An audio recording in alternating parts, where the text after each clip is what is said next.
Schuylkill Center has not only a unique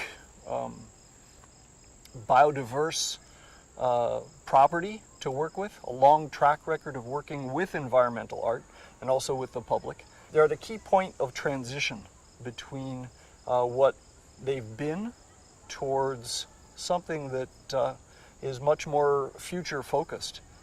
Well, I think I've been very interested in already the conversation that they're having here at the center, which is sort of, it's a very smart conversation about, first of all, taking the time to plan over the long term, something that hopefully will have an impact over years to come, but also their focus on uniting the science and the education, and Jenny's concept that the art can be the thing that becomes a tool to unite the two and to be a communicator.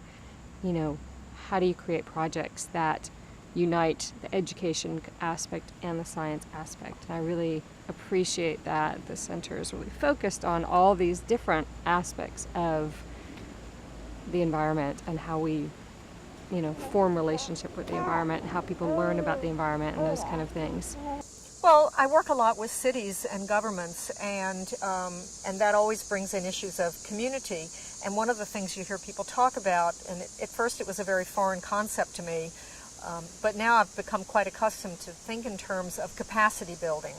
And we don't go around thinking about capacity building in the art community, for example, but I think we should, because art is a moving target. Art is always changing, and artists along with it. And so we might say, how can the Schuylkill Center learn from artists, and how can artists learn from the Schuylkill Center? And how together can we put it together so that we gain greater capacity collectively as a culture, greater resilience, and greater ability to adapt to the climate changes that are definitely coming.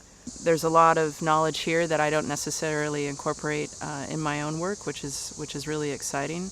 But I think the whole idea of bringing communities here to learn about nature, to be exposed to ideas and tactile experiences in new ways, and to then bring that back into the city, whether it's Philadelphia or elsewhere, again, is really interesting. I think touches upon all of our expertise on the team, even though we're coming to this from diverse experiences and backgrounds. These kinds of projects are universally important, but the necessary innovations to move things forward are just not really accepted yet by the greater, not even scientific community, but by the greater, more municipal community and the engineering community and architectural community, and those kinds of cross-disciplinary discussions need to happen. And this is a fantastic place where not only can the discussion happen, but pilot projects, prototypes, and models can be made